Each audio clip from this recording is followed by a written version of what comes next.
Vamos iniciar a nossa tarde abordando o tema: os desafios da ciência que busca dialogar com as políticas públicas.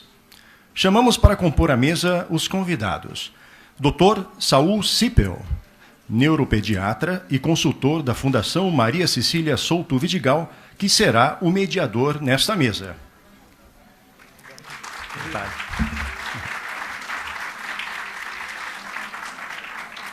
Senhora Nancy Cardia, coordenadora do Núcleo de Estudos da Violência da Universidade de São Paulo.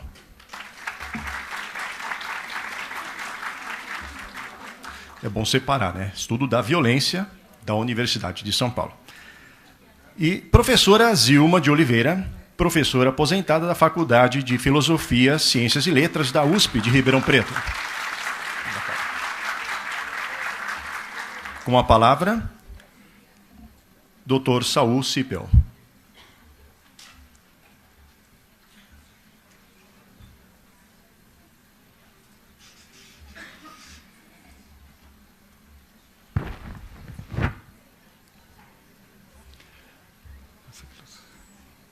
Bem, boa tarde a todos. Nós estamos, então, retomando as atividades desse segundo simpósio internacional do desenvolvimento da primeira infância. Espero que todos vocês tenham tido momentos de descanso, bem alimentados e, certamente, com uma boa dose de café para poderem dar conta agora da nossa tarde. Embora eu possa já lhes antecipar que nós vamos ter uma mesa excelente e que certamente despertará todo o interesse de vocês.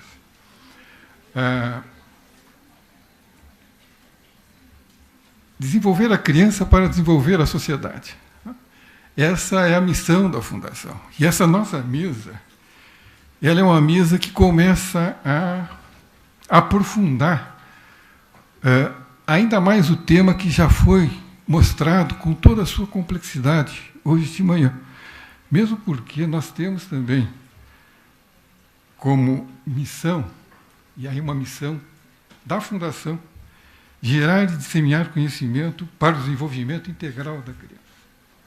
Como fazer isso?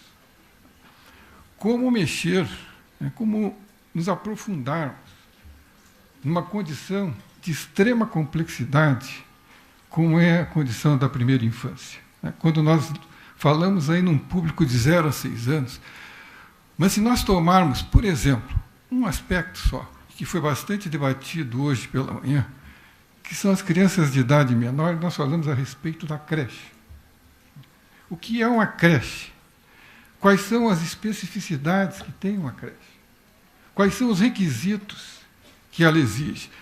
E parece que sempre se fala muito na questão da educação, na questão da saúde, né? Tanto num vértice como no outro, evidentemente buscando aí o que nós chamamos de promoção do desenvolvimento da criança, mas o tema é muito maior. Essas coisas são importantes, mas só olhando para a questão da creche, e aí eu foco nisso, porque aqui nós estamos tratando dos desafios, né? Isso aí já é um enorme desafio. A creche, ela necessita de um local apropriado. Ela precisa de uma construção apropriada.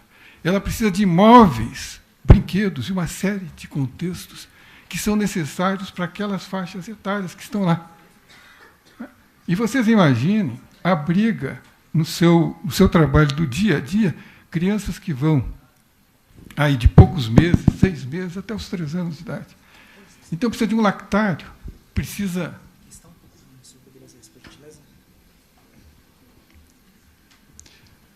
de gente que saiba lidar com bebês. Precisa de profissionais que conheçam detalhes de como se lida com uma criança menor. E tudo isso, então, acaba implicando... Desculpe, eu vi para frente, mas essa luz aqui está um pouco intensa, eu não enxergo vocês, eu acho mais à vontade, mas implica em você estabelecer, no caso da creche, um orçamento, verbas para isso. E aí se amplia, saímos da educação, saímos da saúde, porque nós necessitamos ouvir engenheiros, né? Necessitamos ouvir gestores, né? Porque não adianta ficarmos aqui tratando de elaborar o mais perfeito dos planejamentos, se não houver uma política pública que sustente isso e não houver recurso suficiente determinado por essa política pública para que se possa desenvolver todo esse trabalho. Então, eu vejo assim como um excepcional momento esta oportunidade que nós temos de ouvir profissionais extremamente conhecedores do tema, lidando com as coisas boas do tema e com as adversidades, para que possam nos trazer aqui a público uma discussão e nos permitam olhar essas questões do desenvolvimento por todos os seus aspectos. Eu queria agradecer já de antemão o convite, a possibilidade, né, de estar aqui coordenando essa mesa e agradecer à Fundação, então, o fato dessa indicação. Eu vou convidar, primeiramente, a Nancy Cardia para fazer a sua apresentação. A Nancy, posso tratá-la assim, né? Possui graduação em Psicologia pela Universidade de São Paulo, mestrado em Psicologia pelo Instituto de Psicologia da Universidade de São Paulo e é PhD em Psicologia pela Social London School of Economics and Political Science. É coordenadora e tem uma tarefa árdua, né? Coordenadora adjunto do Núcleo de Estudos da Violência da USP. E sua representante enquanto centro colaborador da Organização Mundial de Saúde, no tema Prevenção da Violência, junto ao Departamento de Prevenção de Violências e Lesões. É vice-presidente do Instituto São Paulo contra a Violência. Nancy, por favor. Acho que não está... está ligado. Surpresa. Desmentida rapidamente aqui. Boa tarde. Eu espero que vocês não estejam muito sonolentos depois do repasto aí, que não sei se foi promovido pelo hotel ou pelos próprios recursos na vizinhança, mas deve ter sido bastante interessante. Bom, eu tenho esse árduo desafio, que é de tentar abordar essa questão que a gente chama de transferência de conhecimento, né? Que é produzido nas universidades, nos institutos de pesquisa, e a questão da política pública, no caso específico aqui, voltado para o desenvolvimento na primeira infância. Vocês vão se perguntar como é que viemos parar nesse tema, né, da questão da primeira infância. Eu acho que esse microfone tem problemas. Ele e a lei da gravidade funcionam em conjunto. Ele prova que a lei da gravidade existe. Caso alguém tenha alguma dúvida, como já tiveram aqui nesse país no passado. Só uma faixa etária que vai entender essa minha piadinha. Mas, enfim, eu vim parar nesse tema da primeira infância por vias razoavelmente tortuosas.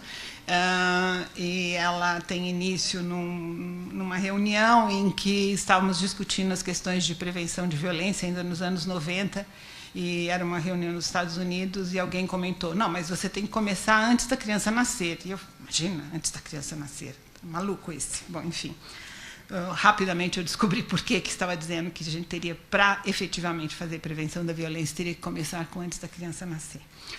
E eu tive a oportunidade de participar de algumas experiências, como a produção do relatório que foi produzido pelas Nações Unidas sobre a violência contra a criança no mundo, e fiz parte do corpo editorial, e vi a dificuldade que foi de você obter dados sobre vitimização de crianças ao redor do mundo. Os Estados-membros eram convidados a fornecer informações, ninguém coletava, a não ser nos Estados Unidos e uns poucos países, rotineiramente essas informações, mas todo mundo tinha programa.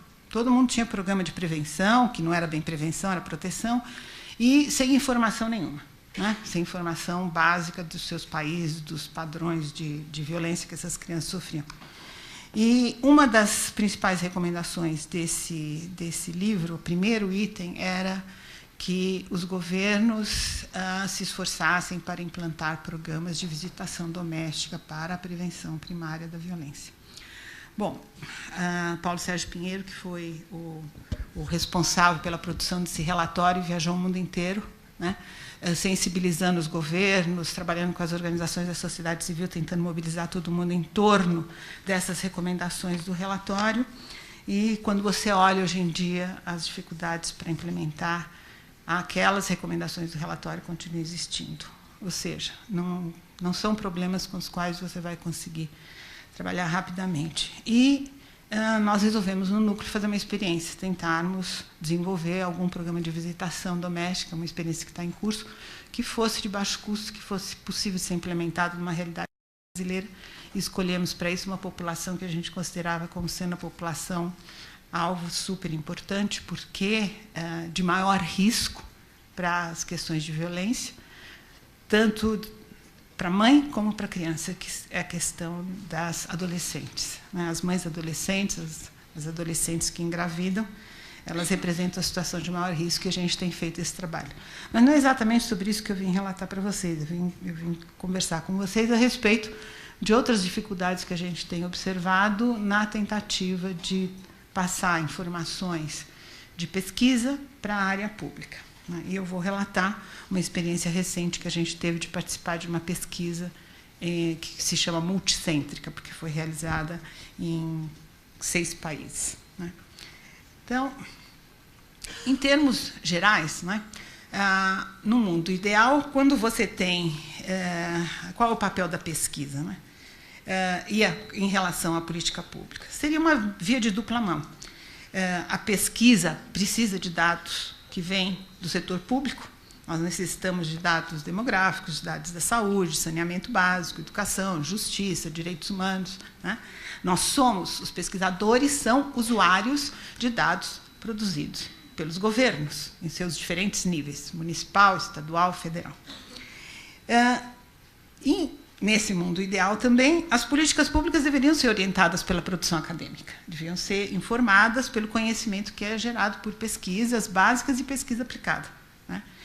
E os programas de amplo espectro, programas que são feitos em ampla escala, também no mundo ideal, eles deveriam ter alguma conexão com aqueles programas que são testados cientificamente e que você consegue comprovar que os resultados estão ligados aos efeitos do programa. Quer dizer, você tem uma relação de causalidade. Idealmente, deveria ser assim. No mundo real, não é assim. Em geral, há uma enorme defasagem temporal entre um conhecimento que é produzido na universidade, pelos grupos de pesquisa, seja o que lá for, e a adoção pelo público. Vamos pegar uma coisa bem simples. Em 1987, o IBGE fez uma pesquisa dentro daquele seu programa de pesquisa que chama PNAD, a Pesquisa Nacional de Amostragem Domiciliar. Fizeram uma perguntinha assim, super comum: que documentos você tem? Tinha uma listinha de documentos. Nessa lista de documentos, estranhamente, mais pessoas tinham conta em banco do que tinha certidão de nascimento. E também título de eleitor. Como você não pode ter título de eleitor em tese sem ter a certidão de nascimento, aquilo era uma coisa meio estranha. Em alguns lugares, em alguns estados do país, o número de pessoas sem certidão de nascimento era enorme. Eu estou falando assim, 60%, coisas desse tipo. Passado algum tempo, nós conversando com alguns juízes de vara de menores, perguntamos: por que tanta gente sem certidão de nascimento? O que acontece? Tem que pagar. Nós, incautos pesquisadores da universidade, não sabíamos que o povo tinha que pagar para registrar seus filhos e que isto era um grande obstáculo. E que, pasmem, sem saber quantas crianças nasciam, como é que a gente sabia quantas crianças morriam? Também não sabia. Também tinha que pagar pela certidão de óbito. Aí começou uma batalha mesopotâmica, como diria Zé Simão, o grande filósofo nacional. Nós, aproveitando o Programa Nacional de Direitos Humanos, o primeiro do país, conseguimos, com um esforço, colocarmos lá item 1, certidão de nascimento e óbito gratuita. Nenhum país digno pode se chamar de país quando cobra do seu cidadão para dizer que ele nasceu e que ele morreu. Tá bom. Então, foi lá, entrou, item número 1. Aí os cartórios começaram a reagir. Os cartórios. Então, não bastava não bastava criar a lei, porque foi criada uma lei específica para isso, não bastava a lei. Não, nós vamos fechar, vamos à falência e tal. Bom, resumo da ópera. Isso foi em 97. Ou seja, passados 15 anos, o IBGE nos conta, quando ele faz o relato dos dados a respeito dos registros civis, né, em relação a 2010, ele lista 1, 2, 3, 4, 5, 6, 7, 8, 9 iniciativas que tiveram que ser tomadas para que, eficazmente, a lei consiga valer e você diminua o número de subregistros e você de nascimento e você diminua o número de subregistros de óbitos. Ainda assim, em alguns estados do país, cerca de 48% dos óbitos as pessoas acham que não foram registrados. Em 2010, então, só para vocês verem o tamanho de certas tarefas que parecem super simples, vamos universalizar o acesso à documentação, né, da população. E veja que os anos passam, gerações passam, e o problema continua existindo. Então, quando eu estou falando que, no mundo real, essas decisões e etc. Tal, é muito difícil? É difícil. E você imagine quando a gente está lidando com um tema como a primeira infância, que é um tema transversal por excelência, e é um tema que vai exigir políticas públicas que sejam transversais. Num país onde cada um, e não é só nesse país, na maioria dos países, cada um quer considerar o seu setor, o seu ministério, a sua secretaria como um feudo que domina tudo, que tudo sabe, que não precisa do conhecimento de nenhum outro especialista. Então, nós temos aí um desafio que eu diria que serão gerações, né, que vão ter que lutar para que essas coisas ocorram e que a gente vai ter que ter muita pressão da opinião pública, porque só técnicos, só o saber dentro da universidade, das organizações, dos grupos que atuam junto à população não vai ser suficiente. A gente vai ter que ter clamor na opinião pública, a gente vai ter que criar um consenso em torno disso, né?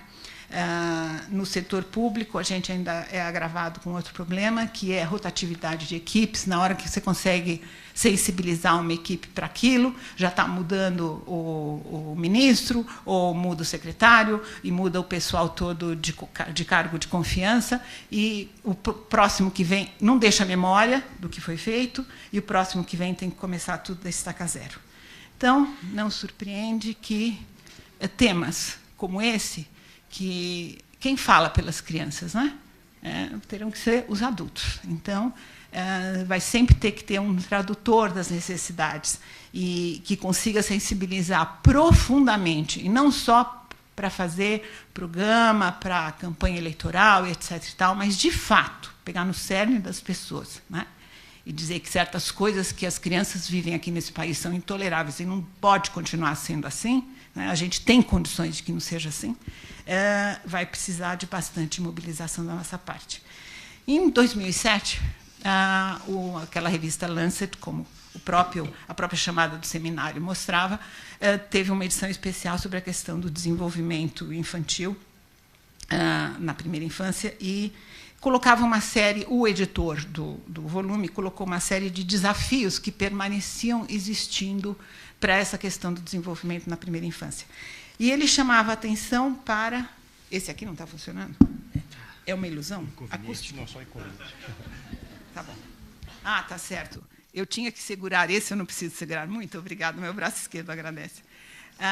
E ele, comparando com o desenvolvimento que tinha sido obtido na questão da redução da mortalidade infantil, colocava os desafios para as próximas décadas, né?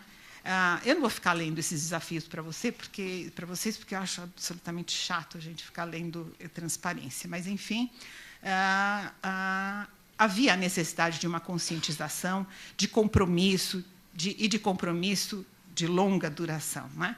E nós teríamos que sensibilizar grupos que não são facilmente sensibilizáveis, né?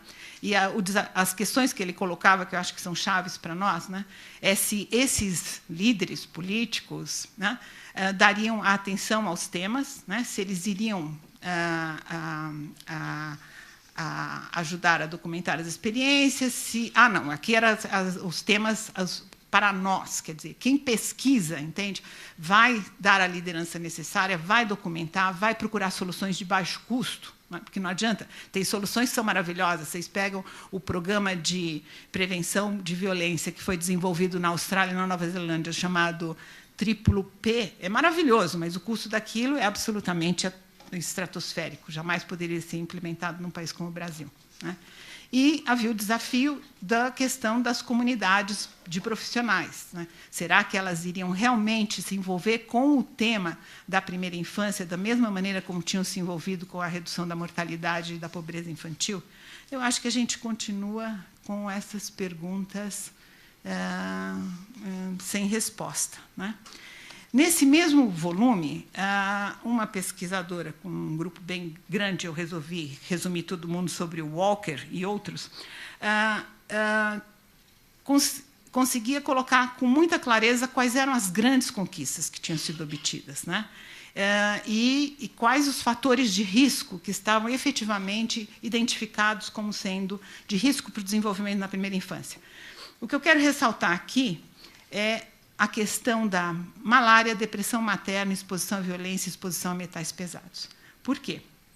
Porque eu acho que aqui no Brasil a gente tem olhado muito para os outros fatores, mas a gente tem ignorado esses que também têm um peso grande aqui. E eu vou me dedicar a falar mais sobre a questão do peso da exposição à violência. Eu vou passar rápido pelos balanços que já foram feitos sobre essa questão, para chegar ao seguinte.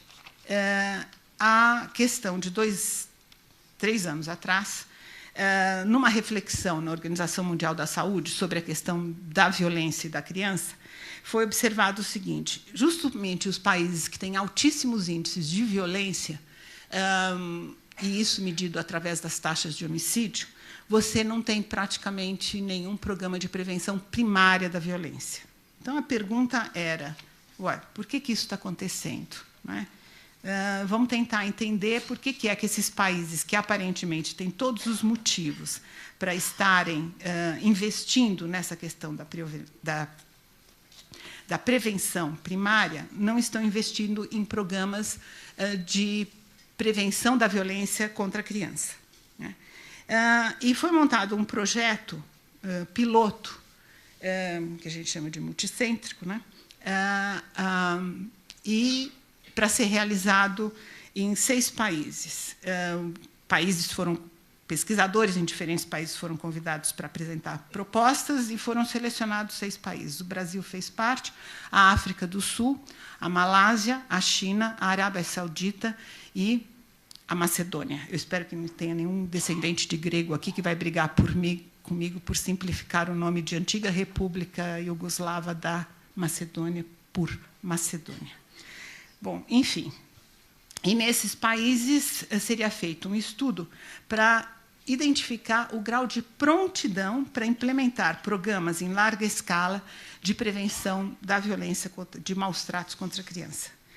Só vamos lembrar o que isso significa. Nós estamos trabalhando com a faixa de 0 a 5, né, anos de idade. Alguns de vocês podem ter uma ideia do número de homicídios que ocorrem na faixa abaixo de 1 ano aqui no Brasil. Diga-se de passagem, o Centers for Disease Control uma vez fez um estudo para identificar qual seria o dia da vida de cada um de nós em que a gente teria maior chance de ser vítima de homicídio. Algum de vocês tem uma ideia? O primeiro dia de vida da pessoa. Então, nessa faixa etária de menos de 1 ano, nós tínhamos, em 2000, 2,4 mortes por agressão por 100 mil habitantes. E nós, em 2010, 2,7 por 100 mil. Ou seja, cresceu a morte por homicídio, que é claramente identificada por homicídio, entre 2000 e 2010. Isso representa a metade dos casos de homicídio na faixa de 0 a 4 anos. Ocorre com menos de 1 ano de idade. Nós tivemos, por causas externas, que mistura muita coisa, que pode ser também homicídio, mas que está disfarçado, nós tivemos uma taxa de 38,5 para 100 mil crianças abaixo de 1 ano e 35,6 por 100 mil em 2010. Ou seja, a taxa de causas externas permaneceu bem mais estável do que a gente poderia esperar. Essa taxa cai bastante quando você passa para considerar de 0 a 4 anos, ou seja, continua sendo a maior parte de mortalidade por causas externas de 0 a 4 está abaixo de 1 ano de idade. Nos países mais desenvolvidos, o que tem acontecido para você identificar o que acontece nessas causas externas, se isso daqui não está mascarando agressões, não é? E o homicídio, é uma revisão obrigatória. Você tem comitês estaduais de revisão obrigatória de todas as mortes de crianças numa determinada faixa etária por causas externas. Infelizmente, nós não temos isso aqui, mas deveríamos ter. Infelizmente, nós não temos nenhuma pesquisa nacional de vitimização de crianças. Nós não temos ideia do tamanho dos abusos que as crianças sofrem, mas nós temos cerca de 39 mil internações por causas externas por ano na faixa de 0 a 4 anos. E aí você pode ter muitos casos muito sérios. O único estudo feito para tentar identificar o que acontece nessas internações foi feito com os dados de 1998, por um grupo aqui de São Paulo, e mostrou que 6.000 casos, 6.800 casos eram por fraturas traumáticas e de cérebro, né? Com trauma cerebral. Muitas dessas fraturas, isso na faixa de 0 a 4 anos, né? Provavelmente não foram acidentes mesmo. Você tem outros procedimentos aí. Em todo caso, nós não temos um sistema de vigilância sobre essas internações por causas externas e muito menos um sistema de verificação desses óbitos. Enfim, o estudo multicêntrico, só para vocês localizarem, vocês veem que a coitada da Macedônia é um pontinho que nem eu consigo ver ali na Europa, mas vocês imaginem a bota da Itália e o resto do continente está escondidinho ali. Esses foram os países envolvidos no estudo multicêntrico. E os objetivos do estudo, como eu já havia adiantado, avaliar a prevenção, a prontidão para a prevenção, para identificar a lacuna de conhecimento, estabelecer uma referência para a gente poder medir que progresso está sendo feito nessa área, a ajudar no alocar recursos e adequar programas de intervenção e motivar também, porque, na medida em que você começa a entrevistar as pessoas, você começa a chamar atenção para o tema e talvez isso aumente um pouco a consciência a respeito da importância do tema. Foram entrevistadas 61 pessoas aqui no Brasil. Vocês ficaram contentes de saber, nessa plateia, que eu acho que tem 90% de mulheres, que a maioria dos entrevistados ao redor do mundo foi de mulheres. Por algum motivo, os homens que se ocupam desta área, nesses 6 países que foram considerados, parecem não muito dispostos a falar sobre os temas, porque foram convidados a dar entrevistas. Quem foi entrevistado? As pessoas que tomam decisão, gestores públicos, tanto a nível de Estado, município e nacional, nos ministérios relevantes, saúde, justiça, direitos humanos e tal. Profissionais, assessores, representantes de associações não governamentais, representantes do Sistema ONU nas Nações Unidas, membros de conselhos regionais, de profissionais e tal, de várias áreas, né? E foram colhidos dados acerca de 10 dimensões. Não dá tempo, estão me avisando que eu tenho 10 minutos, então vamos passar rápido aqui sobre essas informações das dimensões. Mas tratava de tudo que tivesse a ver com a questão dos programas de prevenção. Atitudes, conhecimento, existência de dados científicos, existência de programas de prevenção, legislação, vontade política, conexões internacionais, institucionais, ou seja, capital social para isso, recursos materiais, recursos humanos, recursos sociais e informais. Os entrevistados, coitados, sofriam por 2 horas dando detalhes de tudo. Bom, aí nós chegamos aos resultados. Esses são os resultados do país. numa escala que podia ir de 0 a 100. Bom, o que a gente observou? Um score de prontidão para a prevenção de maus tratos contra a criança, para implementar programas de larga escala, de 31 pontos, ponto 21, dentro de 100 pontos. Nós não chegamos nem à metade, né? Foi um dos mais baixos índices de prontidão, mas a prontidão é baixa em todos os 6 países, mas a nossa foi a mais baixa. Onde nós nos saímos melhor foi na questão do conhecimento e informação sobre a prevenção de maus tratos contra a criança, né? Mas nos outros itens, vocês podem observar, por exemplo, vontade política em lidar com o problema 2,9. Ou seja, podemos dizer que, na percepção desses entrevistados, não há vontade política, né? Isso era expressado pelo comentário frequente por parte dos entrevistados de que não existe sequer uma dotação orçamentária dedicada para o tema. Esse é o exemplo mais claro para os entrevistados de que não há vontade política.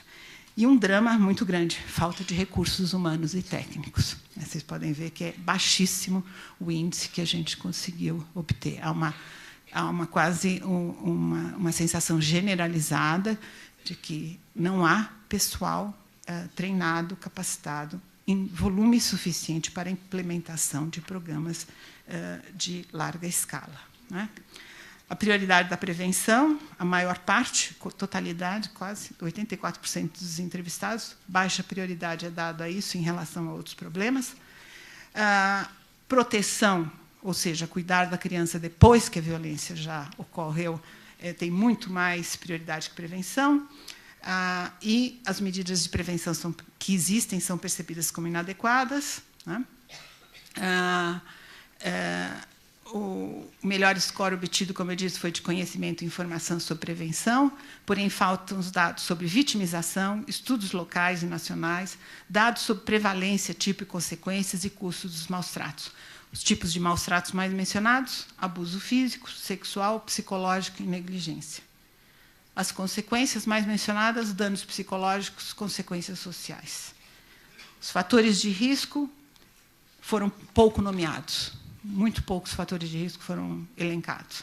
Aqueles poucos que foram nomeados são a desigualdade econômica, o estresse social e econômico e a estrutura familiar precária. Outros poucos citados foram alcoolismo, uso abusivo de drogas, baixa escolaridade, etc. Avaliação dos programas de prevenção baseados em evidências científicas. 54% dos entrevistados conheciam, já ouviram falar sobre abordagem baseada em evidência científica antes da entrevista. Vejam que 46% não conheciam. 3 programas foram avaliados: visitação doméstica, técnicas de parentagem, uma palavra péssima essa, mas eu não consigo encontrar outra, e prevenção de trauma cerebral, o Shaken Baby Syndrome, né? Apenas os 2 primeiros foram aprovados, o terceiro era desconhecido, considerado inadequado. Vocês se lembram que eu falei que, em 1998, 6.239 crianças foram internadas por traumatismo craniano entre 0 e 4 anos. Quer dizer, como é que não se conhece o Shaken Baby Syndrome com este tipo de dado, né? Resultados dos 6 países. O que nós temos em comum, todos nós? Os resultados apontam, né, para a necessidade de aumentar os recursos humanos e técnicos para lidar com os maus-tratos contra a criança, melhorar a coleta de dados sobre os maus-tratos e sua prevenção, aumentar a conscientização sobre o tema para aumentar a vontade política de lidar com esse desafio. Eu acho que a gente vai ter que lidar com esse problema ainda por bastante tempo, desafortunadamente, né? Então, o nosso grande desafio, né, é como transformar a prevenção dos maus-tratos e violência contra a criança em prioridade para ação. Eu acho que, enquanto a gente não aprender que, efetivamente, a primeira infância, né, e não é só a primeira infância, a gente está falando aqui do período já na gestação, né? Nós estamos falando de que algumas coisas precisam ser incorporadas pela sociedade, né, muito antes. Nós não vamos conseguir fazer esse tipo de sensibilização. Eu fico pensando se não está na hora da gente começar a ter nas nossas escolas públicas cursos a respeito do desenvolvimento humano, sabe, em que você trate, você poderia até usar esses cursos como uma maneira transversal de você ensinar ciências, de você ensinar várias disciplinas, entende? Mas você comece a alertar as meninas, por exemplo, a importância do ferro, a importância de ser, elas querem ser mães um dia, como elas precisam, sabe, tomar algumas medidas, elas precisam se garantir de que tem, sabe, uma alimentação balanceada. Por que é que o iodo faz falta? Entende? Por que a vitamina A é importante? Por que o zinco? Você mistura disciplinas, química com, sabe, com física, com anatomia, com biologia, né? Porque se nós não fizermos esse tipo de... O que significa o desenvolvimento infantil? Né? O que uma criança precisa? Se a gente continuar pensando que vai ter uma avó sábia, maravilhosa, que vai ensinar essas meninas como serem mães, etc., tal, nós vamos morrer na praia, porque isso daí não vai acontecer. E eu acho que, se nós não começarmos a melhorar o grau de informação da nossa população, nós não vamos sensibilizar os políticos. Eles só vão responder à pressão vindo da população e dos meios de comunicação. Muito obrigada.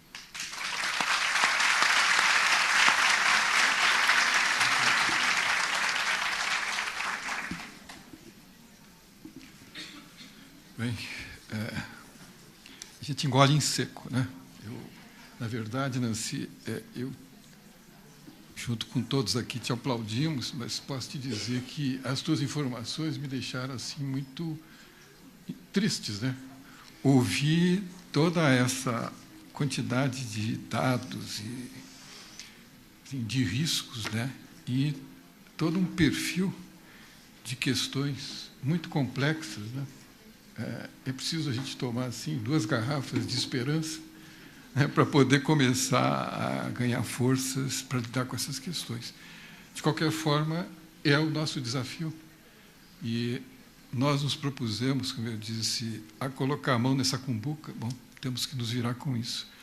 Todo esse investimento proposto, né, do desenvolvimento da primeira infância, principalmente a partir da gestação, já leva essa proposta, provavelmente, de humanização e do reconhecimento por parte dos familiares, de pai e mãe, de que eles estão lidando com um indivíduo que tem sentimentos, que tem carências, que necessita de acolhimento e que vai crescer num mundo, embora altamente sofisticado, da mesma forma como se desenvolviam com as mesmas emoções há séculos atrás. Talvez uma informação que seja interessante aqui, eu li recentemente uma informação que fala da criação de um profissional que chama Child Life Specialist, um especialista de vida de criança. Não diz quem é, se é médico, se é psicólogo, mas, enfim, estão começando. Eu acho que o mundo está sensibilizado para isso, porque o que você coloca, você mostra em vários países, não é uma questão... Os problemas que nós temos aqui são os problemas que o mundo tem.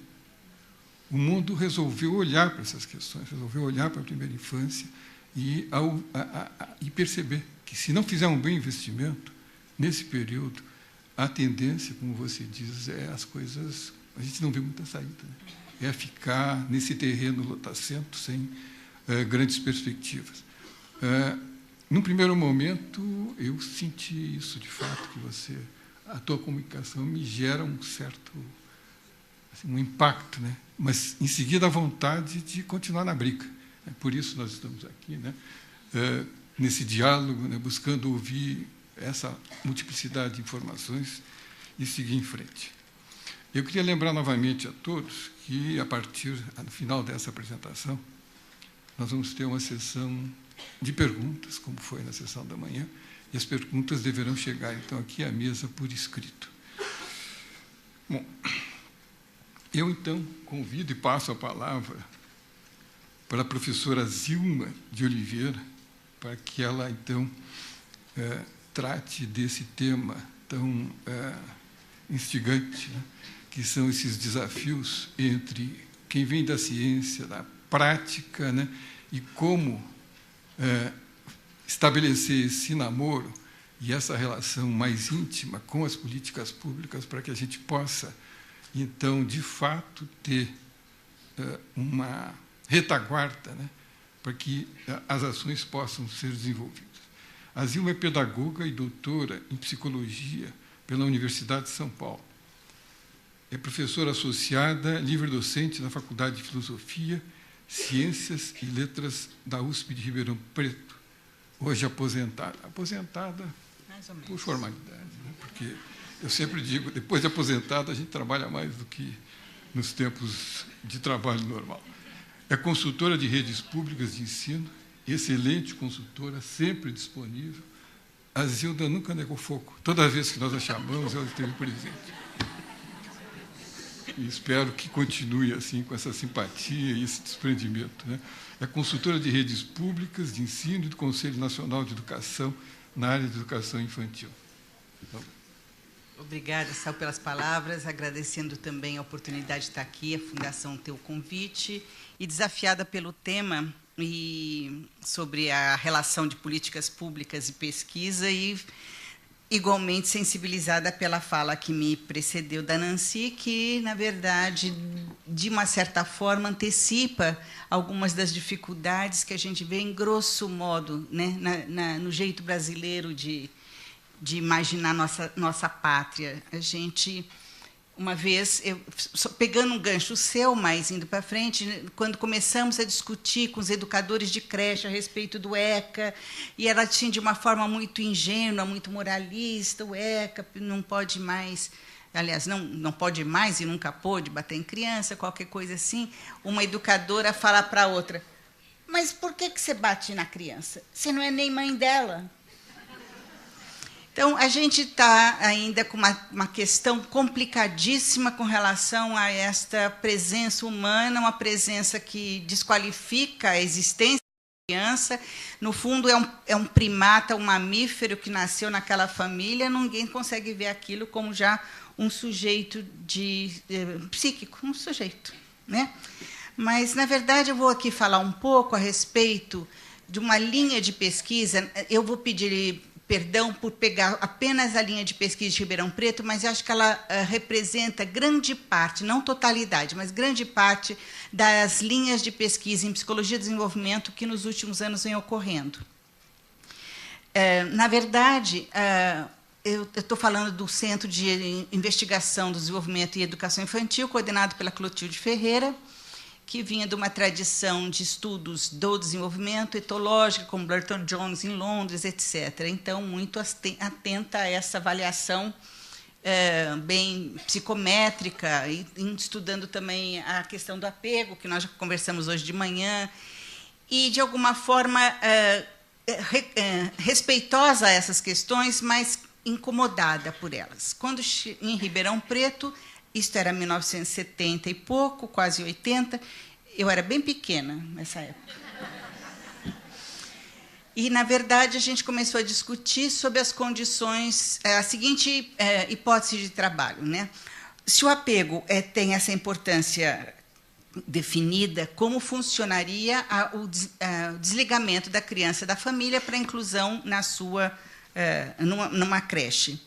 Então, investigamos as creches e, naquele momento, já nos parecia que a investigação teria de ver as condições da creche. Sem isso, não dava para comentar. Até porque, na nossa opinião, um pouco dos dados do Bowlby e do Spitz, já comentados hoje cedo, em 1950, pós-guerra, você tem que se indagar o quanto que aquele hospitalismo, aquela depressão, aqueles problemas da criança também não eram devido a um estado pós-guerra, onde as mães realmente ou estavam sobrecarregadas de trabalho, ou estavam elas próprias deprimidas, a comida era pouca, a vontade de brincar com criança era menor ainda. Então, isso já dá a primeira matriz de pesquisa, não descontextualizar o comportamento da época e das condições históricas também. Não é só contexto imediato, mas o contexto histórico que os dados podem estar sendo colocados.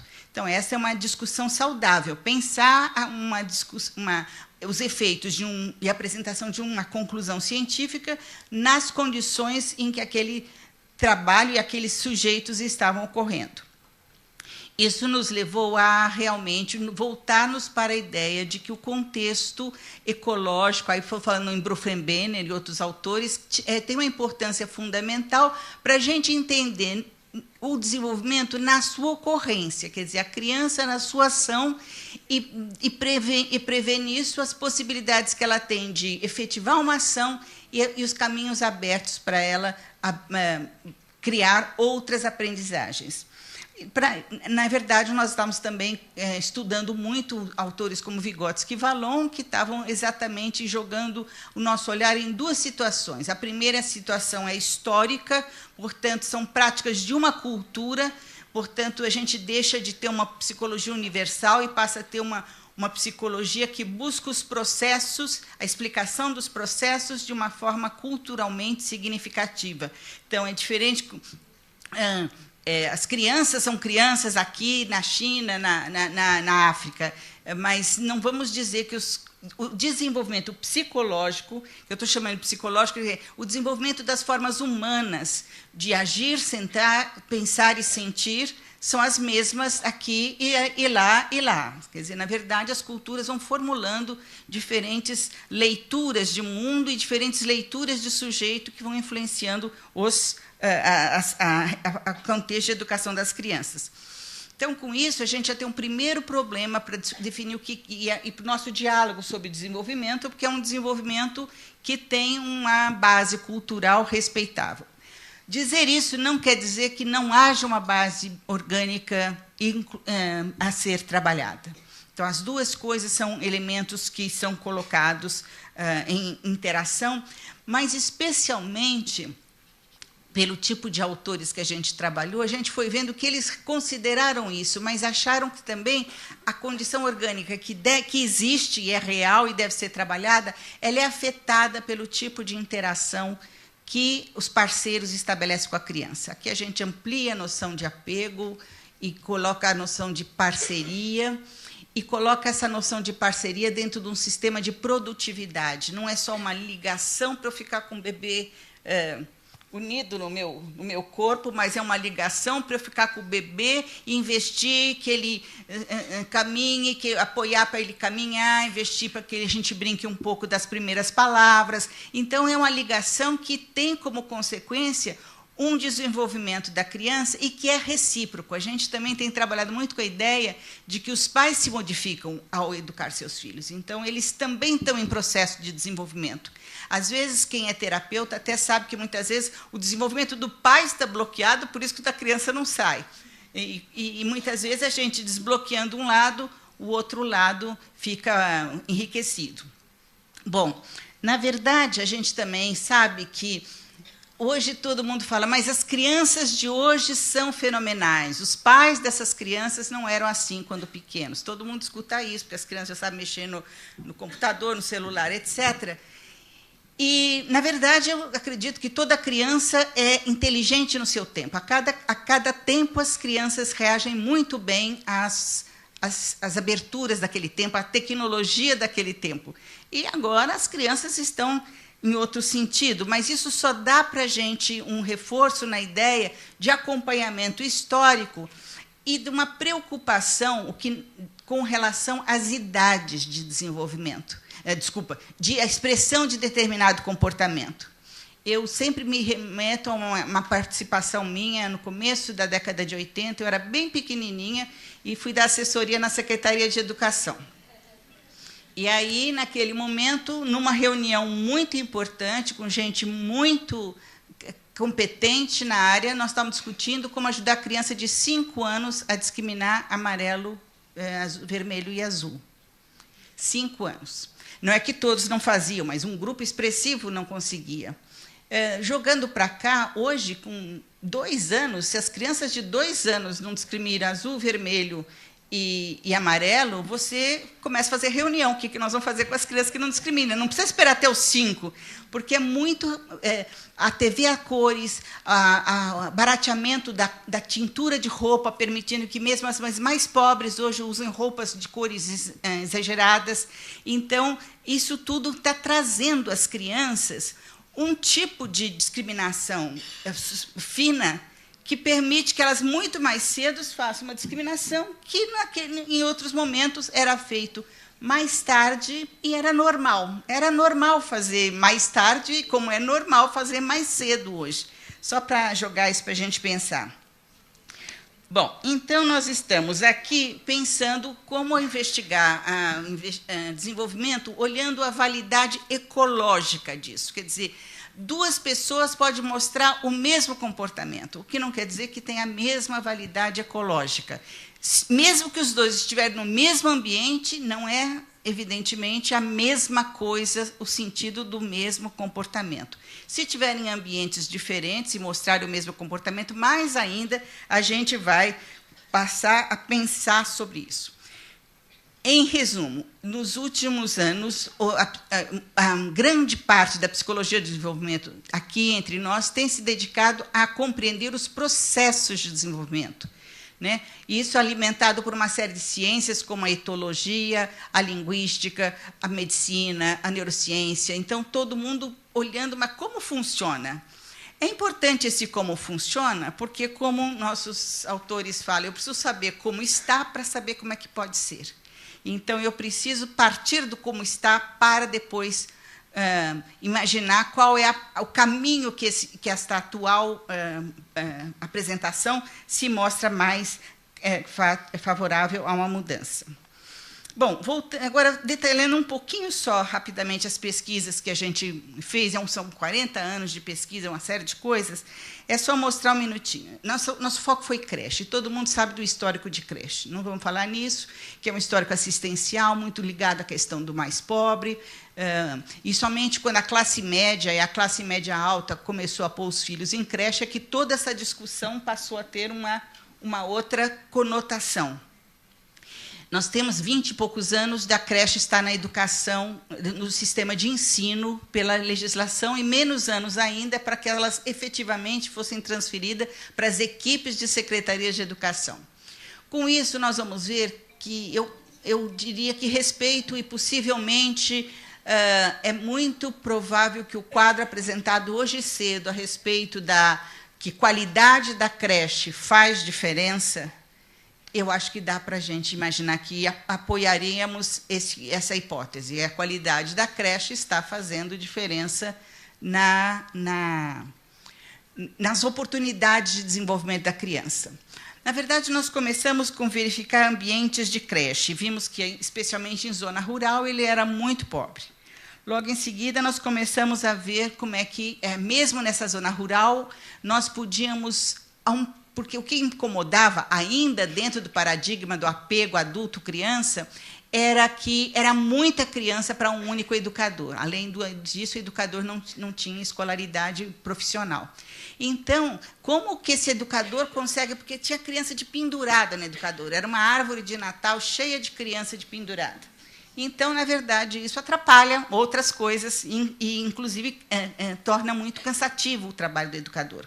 Na verdade, o trabalho foi feito na avaliar se uma mudança, simplesmente, uma mudança até muito barata, no ambiente da creche, fazendo com que existisse pequenas zonas de isolamento, não é um isolamento total, é aconchegamento para uma atividade, não era melhor do que um enorme pátio onde cada criança de 2 anos se sentia perdida, e perdida que estava, se juntava aos coleguinhas ao redor da educação.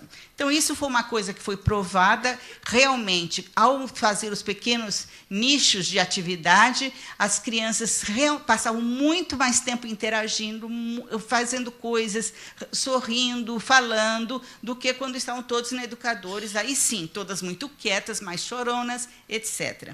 Tudo combina, o controle a respeito do horário do dia que foi feito era o mesmo. A educadora não tinha sido treinada para mudar seu comportamento, porque a única variável que estava sendo trabalhada, ainda no modelo Bronfenbrenner, era o espaço físico.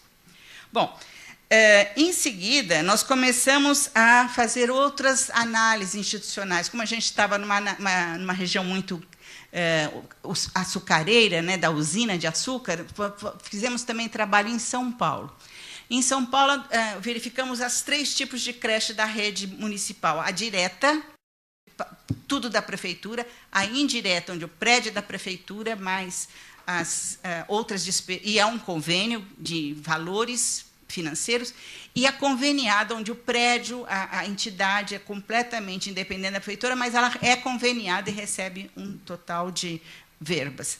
Na verdade, as 3 creches tinham muita coisa parecida. Então, não é que uma coisa tinha uma dinâmica, um cotidiano muito inferior ao outro, mas, na verdade, eles tinham um jeito de explicar as suas atividades de formas diferentes. Ou seja, era mais ou menos parecido o que faziam, mas as explicações que davam eram mais na escolarização, no direito da liberdade na rede direta, na rede conveniada era um pouquinho de religioso, na rede direta, que também é conveniada, era um pouquinho a respeito da pobreza, etc.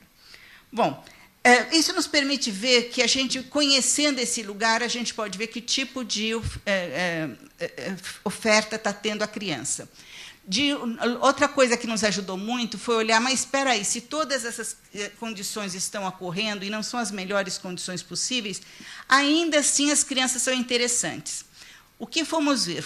Eu, pessoalmente, fiz um doutorado com 1 ano de filmagem numa creche pública, quase que quinzenal, e acompanhei as crianças de 2 anos que fizeram 3, e acompanhei as de 3 que fizeram 4 durante 1 ano, e fui analisando o jogo de faz de conta deles, e analisando os processos pelo qual passa o jogo de faz de conta. Ele vai se modificando com o desenvolvimento das crianças, e a maior competência que elas têm pela linguagem, pela gestualidade, etc., e aquilo ficou uma coisa impressionante. As crianças têm uma atividade, uma grande possibilidade de resolver problemas, etc. Eu posso usar aquele material coletado há tanto tempo atrás para dizer, olha como é um processo, digamos, normal de desenvolvimento. Se eu repetisse em outro lugar, aliás, já fiz isso com os alunos da pós-graduação, saiu muito parecido. Agora, qual era a questão que aquilo não dava e que, para nós, no desenvolvimento humano, na ideia da educação, funciona? Para nós, não interessa apenas que uma criança ria, brinque ou crie. Também nos interessa saber qual é o espaço de faz de conta. Então, as minhas crianças tinham um repertório desse tamanhozinho, quer dizer, elas só brincavam de casinha, as mulheres. Os homens não podem brincar de casinha, porque as meninas diziam que casinha não é coisa de homem, né? E tu vai virar mulher. Eles falavam assim. Depois de uma praga dessa, ninguém brincava de casinha, né? E, na verdade, também víamos que os rapazes brincavam ou de carro ou de polícia. E polícia era tiroteio, brinca de sem revólver. Tiroteio o tempo inteiro. Então, 1 ano você ficar vendo tiroteio e carro e casinha, você fala, mas por que só isso? Ninguém brinca de Cinderela, ninguém brinca de astronauta, ninguém brinca de qualquer outra coisa. Então, o repertório é pequeno. Então, ele tem um desenvolvimento, digamos assim, de funções psíquicas, mas não tem um desenvolvimento sociocultural que acompanhe e que alimente esse desenvolvimento tão interessante da imaginação das crianças. Já estou seguindo. Nós fizemos também outros trabalhos discutindo na creche, conhecendo como é que funciona o almoço na creche, que, não sei se vocês sabem, ele é um pouquinho bagunçado. Então, voa arroz, voa tudo. Então, na verdade, eu estou falando só de creche pública, você, na verdade, passou a ter uma preocupação, o que estava se passando ali, se esse momento era um momento tão absurdo que, na verdade, as crianças estariam aprendendo coisas diferentes, e vimos que não, que realmente muita coisa podia ser feita para organizar aquele almoço da parte da educadora, e que as crianças, mesmo numa situação caótica desta, elas tentam dar sentido. É impressionante como elas dão sentido naquela confusão. Finalmente, nós temos outros colegas que trabalharam, então, aí nós decidimos também trabalhar em creche que tivesse uma proposta pedagógica que a gente conhecesse mais e que fosse mais fundamentada, e começamos a trabalhar na própria creche da USP, e fizemos, então, trabalhos com bebês. Bebê que não era visto como alguém que interage, sempre são colocados em berços, um apartado do outro, e nós vimos o contrário, nós vimos como é possível bebês que já começam, mesmo quem ainda não engatinha, 2 bebês próximos, já tem uma série de trocas de olhares e de pequenos gestos. Quando eles começam a engatinhar, quando eles começam a andar, quando eles começam a falar, vai ampliando a interação de bebês, o que dá exatamente uma possibilidade de você saber como atuar. Deixa o bebê interagir. Você quer que desenvolva? Deixa interagir. Você não quer que desenvolva? Separa no berço. Então, na verdade, a gente está vendo que essas aprendizagens, essas pesquisas redundavam em possibilidade concreta de mudança na qualidade do trabalho. Para terminar, nós conseguimos também elaborar uma teoria, um aspecto teórico-metodológico chamado rede de significações. O que quer dizer? Que, na verdade, esse conjunto de elementos, que colega que tem, que tipo de brinquedo que tem, qual a hora do dia, que atividade que é, cadê a mãe, qual é o emprego da mãe, qual a atenção na família, tudo isso cria um conjunto de fatores e, na verdade, as pessoas pertencentes a este conjunto de fatores, inclusive o bebê, cada um no seu nível de desenvolvimento, constroem significações que se posicionam uns contra os outros. Então, um bebezinho pequeno, se ele está sem nenhuma dor ou nenhum incômodo maior, ele dá uma choradinha, a mãe ou a educadora tira do lugar que está e dá um brinquedo novo, e ele para. Mas, se ele está com alguma coisa, uma dor maior, algum tipo de incômodo maior, ele não para de chorar, mesmo que você conseguir dar um brinquedo. Então, na verdade, a atribuição da criança ao ato do educador também é alguma coisa a ser considerada. Bom, já estou terminando. Também gostei muito hoje da apresentação de manhã, estou fazendo uma ligação para a gente ver, quando foi mencionado a pesquisa da Carlos Chagas, que viu que ela só viu uma relação entre a frequência à creche para a escola com o ensino fundamental. É claro que os pesquisadores disso sabem bastante dos condicionamentos, inclusive da experiência no ensino fundamental, mas é muito interessante isso. Agora, o outro lado da pesquisa é ter avaliado a estrutura do cotidiano, como são as atividades, como são os educadores, como são as interações. E o nível, da primeira vez que a pesquisa foi feita, o nível mais baixo foi com relação às atividades. Ou seja, há um tempo de espera, há um longo momento em que as coisas não acontecem, que precisa ser dinamizado. Essa questão de atividade é e isso cria uma criança mais menos ativa, não aproveita da atividade da criança, digamos assim. Eu queria agora mexer com a relação disso nas políticas, né? Vou falar de política de educação infantil. Na verdade, se tem na comunidade de educação infantil, claro que nós necessitamos de um forte investimento na nossa formação como profissionais da área. Falo isso desde a mais longínqua educadora que está numa creche longe, até mesmo os diretores de creche. Todo mundo não teve a formação necessária para esta questão, porque as nossas faculdades estão mais ligadas aos ensinos superiores, é muito esquisito ficar discutindo pedagogo trocando fralda, embora é isso que tem que ser feito. Então, isso joga... É comum a área admitir que nós temos problema de formação geral e específica, especialmente dos educadores. Política pública. Já é claro que a política pública e o Conselho Nacional de Educação definiu que precisa ser professor para trabalhar com bebê o tempo todo. Não é alguém que aparece 1 hora por dia, dá uma brincadeirinha e vai embora. O tempo todo precisa de alguém. O que a gente está falando de ser professor? Não é para ter um diploma e ganhar mais. Não é esse o problema. Precisa ser professor, quer dizer, precisa ser alguém que entenda de processos de aprendizagem e desenvolvimento da criança pequena. E faça trabalho com eles. Mas muitos municípios, por diferentes questões, talvez por conta de orçamento, carreira do magistério, qualquer coisa, ainda contratam por concurso pessoas sem habilitação. E mesmo quando tem habilitação, como ela fez o concurso que não exigia habilitação, ela é tratada como alguém não habilitada, né? Ela tem um valor financeiro menor, e aí isso atrapalha um pouco, a pessoa fica meio desanimadinha.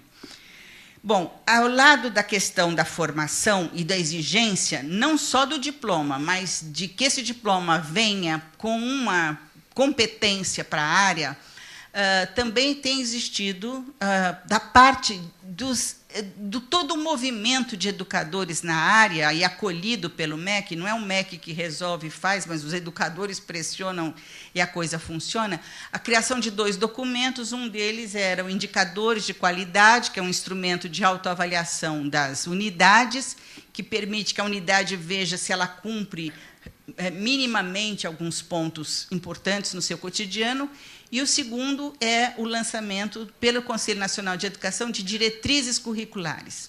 Essa importância porque precisava pôr a mão na discussão de que não basta ir para... O que é ir para uma creche e ficar com pouca atividade? Não, ela é um campo de desenvolvimento se ela faz um conjunto de atividades. Agora, o risco era jogar todas as atividades para o lado escolar. E, se vocês leem as diretrizes, ela foi muito esperta e correta em colocar... Só vou dar esses exemplos. Além do conhecimento das várias linguagens, criança pequena já começando a pintar, criança pequena gostando de escutar poesia para ver a rima, criança pequena gostando de empilhar e faz de conta, mas também criança pequena aprendendo a cuidar de si.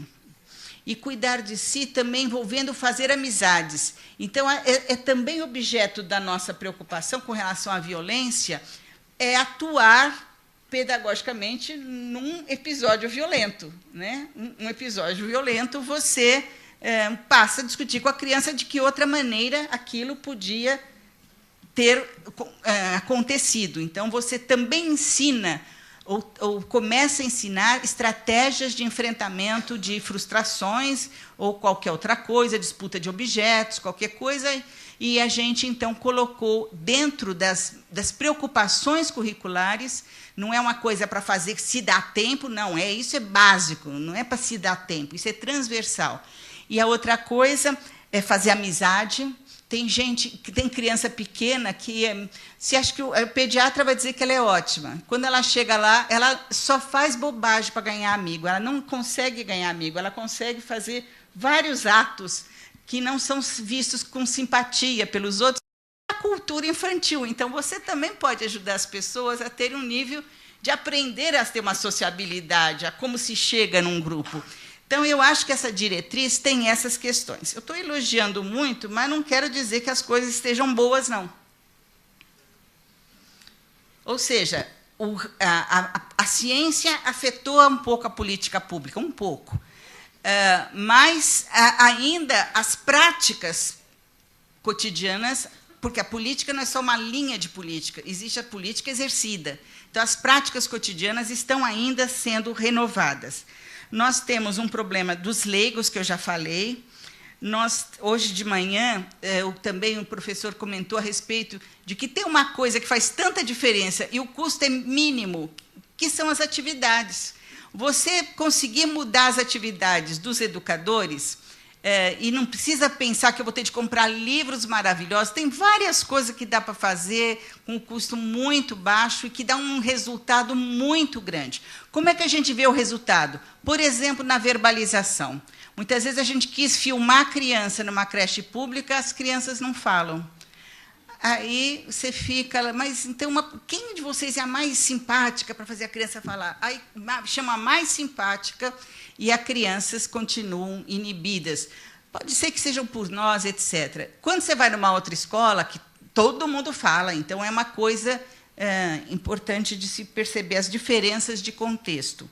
Eu estou terminando para a gente poder conversar, e aí nós temos um problema também, na relação com o que se está olhando para o professor é também ter um olhar avaliativo. Agora, avaliativo no sentido de acompanhamento, não é um avaliativo com relação a períodos de nota, onde se fecha um boletim, não é avaliativo no sentido de um checklist de competências, mas registrar o que aquela criança faz, e que amigos que ele brinca, que preferências ele tem, e isso está sendo uma conquista ainda lenta, porque os professores não estão, por diferentes razões, se desempenhando nesse fácil de registrar. Eu terminaria aqui dizendo que, na verdade, a gente tem, na área de educação infantil, a creche eu acredito, a gente já fez avaliação, mesmo dentro deste quadro, em transição, quer dizer, um quadro, se vocês olhassem hoje, olhassem há poucos anos atrás, muito mudou, é muito melhor. Agora, tem outro tanto para andar, né? E, agora, mesmo assim, a gente acha que uma creche, exceto se ela for inadequada, ela ainda é contexto de desenvolvimento ela é fator de proteção para a maioria das crianças, né? Então, a gente pode discordar um pouco da maneira como o cotidiano vive, etc., mas, ainda assim, ela é um fator de proteção. Portanto, podendo a primeira infância receber um investimento maior em termos de formação, eu acredito que, então, ela cumprirá plenamente o seu objetivo de trabalhar o desenvolvimento infantil, como está na legislação. Obrigada, fico por aqui.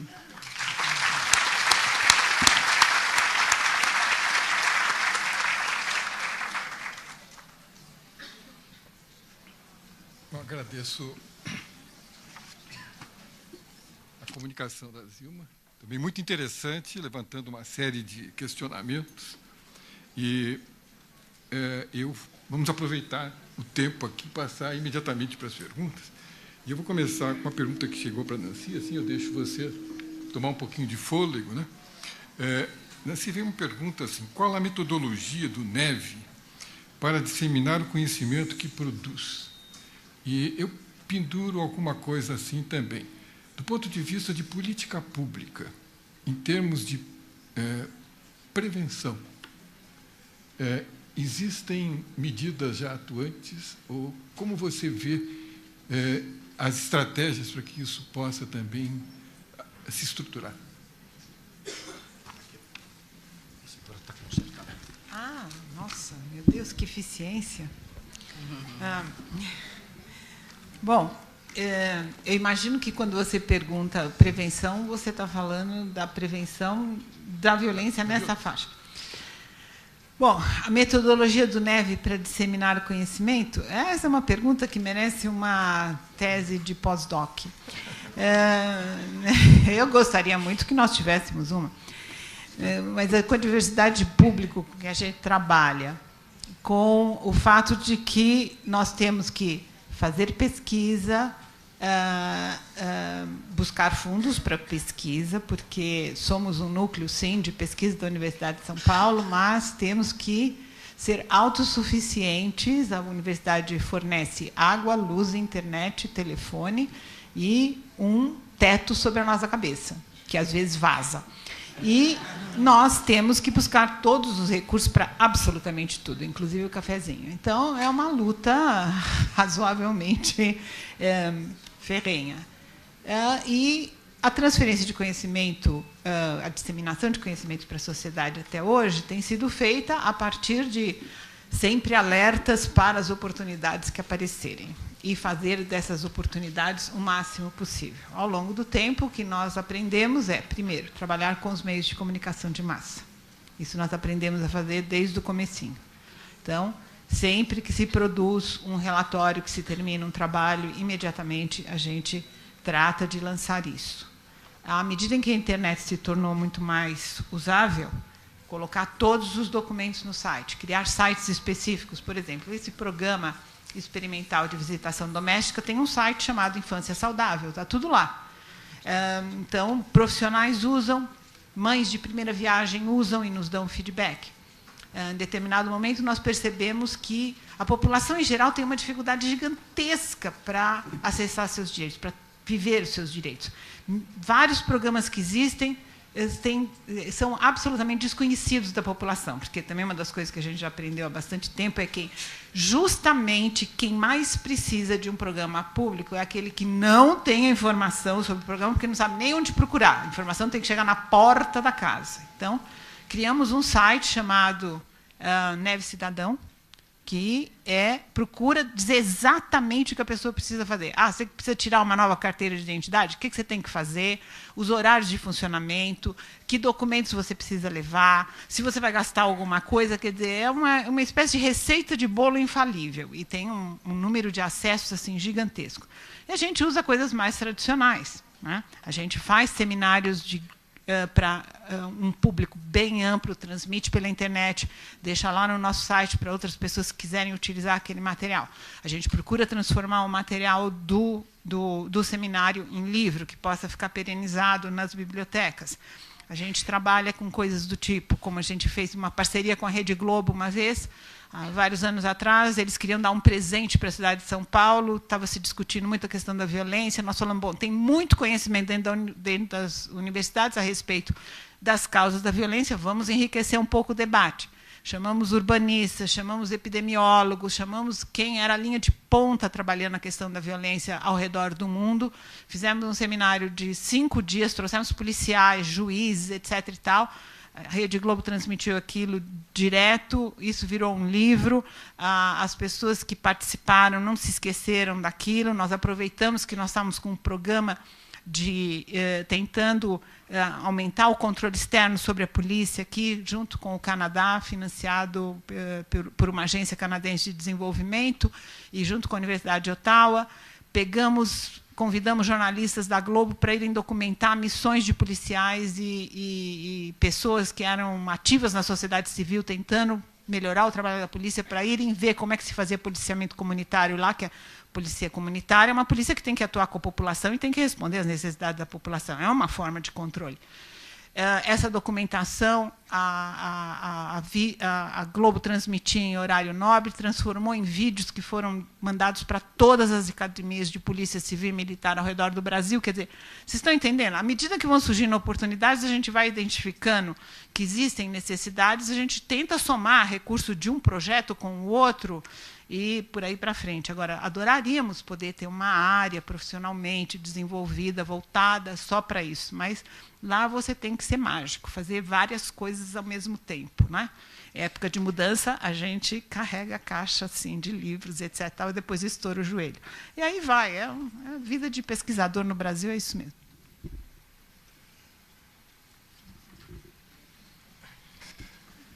As perguntas são complexas, né? Eu ia pedir respostas curtas, mas seria uma injustiça não deixar, né, vocês, enfim, refletirem no tema como a pergunta acaba propondo. Essa é para a Zilma. Qual o papel, aliás, no teu comentário, Zilma, você enfocou muito a creche e a criança. E aqui vem uma pergunta a propósito, né? Qual é o papel da família na primeira infância?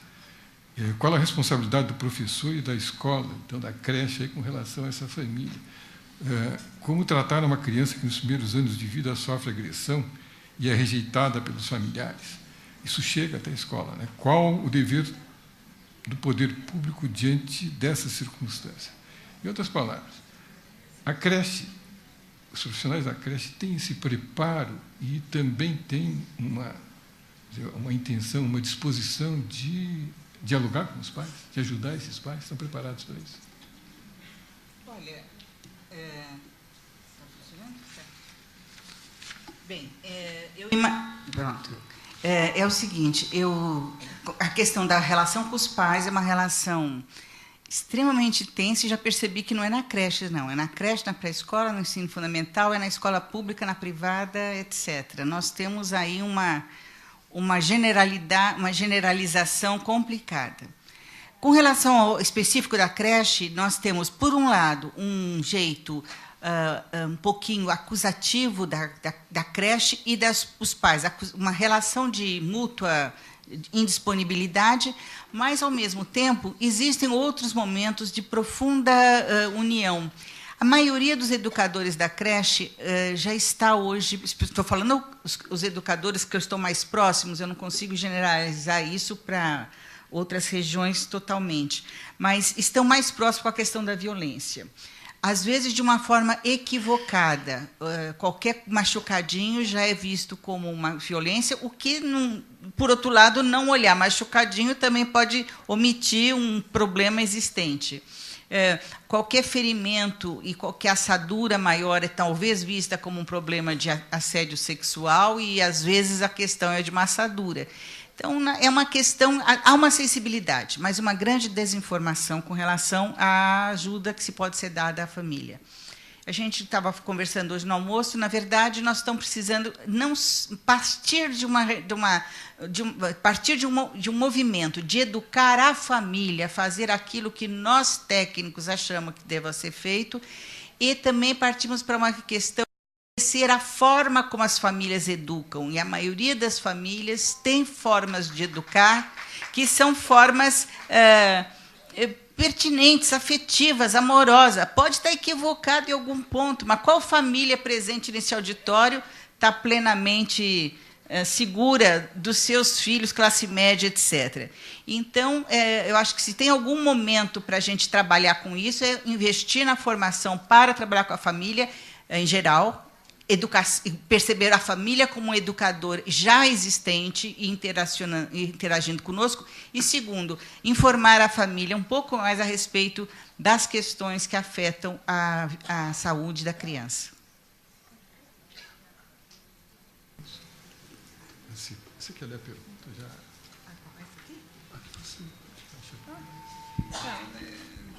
Tem duas perguntas aqui, são rápida a resposta.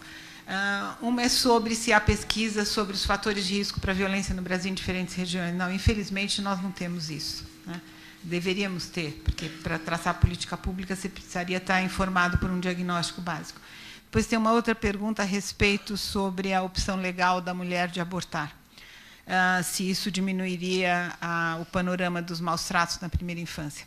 Bom, a resposta a essa pergunta é um trabalho de livre docência da professora Maria Helena Prado Jorge, da Faculdade de Saúde Pública, que investigou todas as mortes por causas externas de crianças de 0 a 1 ano, no ano de 1988, eu creio, fazendo entrevistas com a família, etc. E descobriu que a maioria havia sido casos envolvendo realmente a mãe e eram gravidez indesejada. Eu acho que a mulher tem que ter esse direito, sim. Eu acho que é extremamente perturbador que, nesse país, a gente possa discutir tudo, menos o aborto. Isso daqui, imediatamente, a discussão é paralisada, né? E os nossos políticos temem as reações e não levam essa discussão avante. Quer dizer, metade da população desse país fica silenciosa, porque um tema que é de extrema importância não pode ser debatido. Eu acho que tem que ser debatido, sim. A criança ser gestada e depois ser jogada numa lixeira, acontecer as coisas horrorosas que a gente vê acontecendo aí, eu acho absolutamente insuportável, né? Então, é isso. Aqui tem uma questão sobre qual a diferença entre estimular e escolarizar. E aí se refere aqui, perceba a corrida e competitividade entre escolas de educação infantil, onde a criança é bombardeada com informações desnecessárias para a fase em que se encontra. Você até discutiu um pouco. E, por outro lado, deixa de vivenciar coisas fundamentais para o seu desenvolvimento integral. Há vantagens em se antecipar conhecimentos? Para que antecipar se a criança mesmo já tem um conjunto de curiosidades tiradas do cotidiano, que é só aquele conjunto de curiosidades já é muito significativo. Mas vamos voltar um minutinho. Escolarizar, é um termo que eu pessoalmente entendo assim, ele é usado muito quando o professor de criança pequena, às vezes 2 anos, atua dentro de rituais escolares, ou seja, ou o professor fala, imaginando que isso é ensinar, ou o professor faz objetiva mecânica de exercícios, e então, ou seja, escolarizar é banido de todo jeito. Mas por que é banido? Uma das razões que é banido nos vem pelo Vallon, que vai dizer que nessa fase do desenvolvimento, e aí talvez o diálogo com as pessoas que trabalham com as neurociências, a questão mais importante é dar um tempo os tempos são muito diversos de todas as crianças, de forma que qualquer tentativa de eu dar a mesma instrução para todas as crianças ao mesmo tempo é fadado ao sucesso. Então, primeiro, já está errado por aí. Segundo, então, que o tempo de cada criança tem que envolver um tempo de diferentes concentrações. Ele não é uma longa concentração, mas ir mudando seus interesses para os objetos, para o que uma criança do outro lado faz. E, finalmente, aí vários pesquisadores vão falar, e de todas as linhas da psicologia, a idade é propícia para a emergência da imaginação.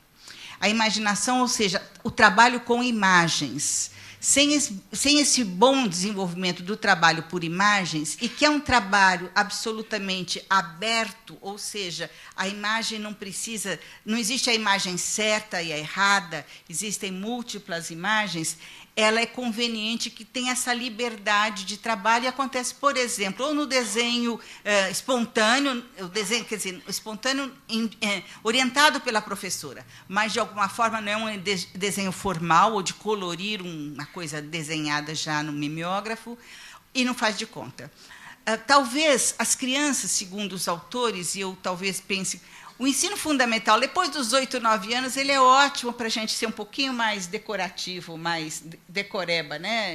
A criança adora discutir, com 8, 9 anos, um pouco dos sinônimos, dos antônimos, mas não o pequenininho. O pequenininho está interessado em coisas que dão sentido para ele. Então, não é o modelo escolar tradicional para a criança pequena é banido das questões. Não, a creche é um lugar de aprendizagem, mas não se faz nada por aí. É aprendizagem um pouco mais pelo exercício, pelo movimento.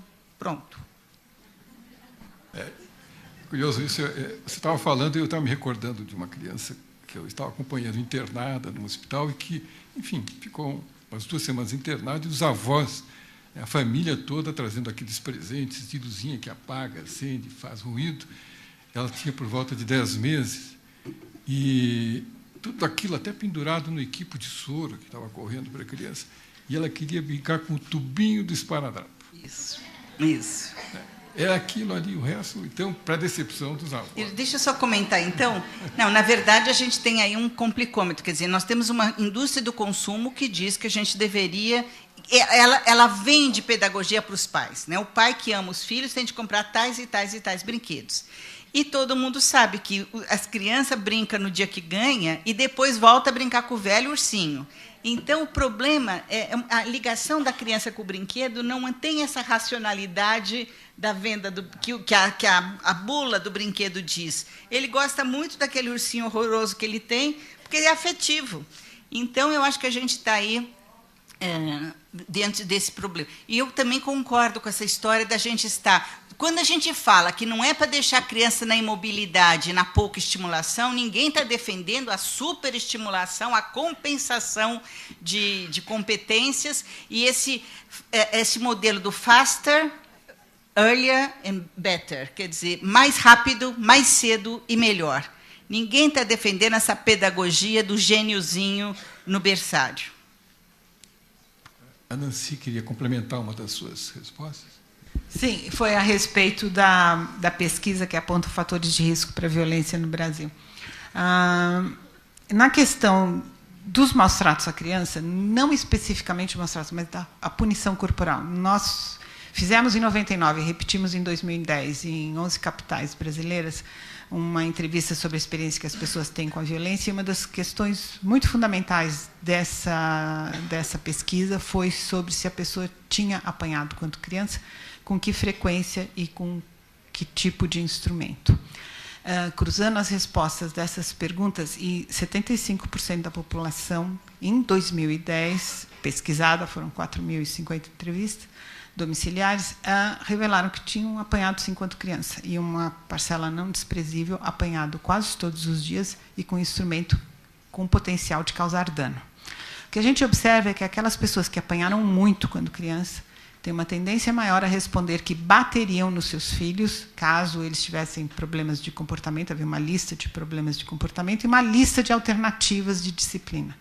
também eram pessoas que relatavam muito mais terem sido vítimas de violência, se jovens mais vítimas de violência, colegas da mesma faixa etária vítimas e perpetradores e mais vítimas de violência policial. Então, o que nos deixa bastante preocupados com essa questão do ciclo vicioso da punição corporal, né, que vai passando de geração e que também torna a pessoa mais vulnerável a ser vítima de episódios de violência.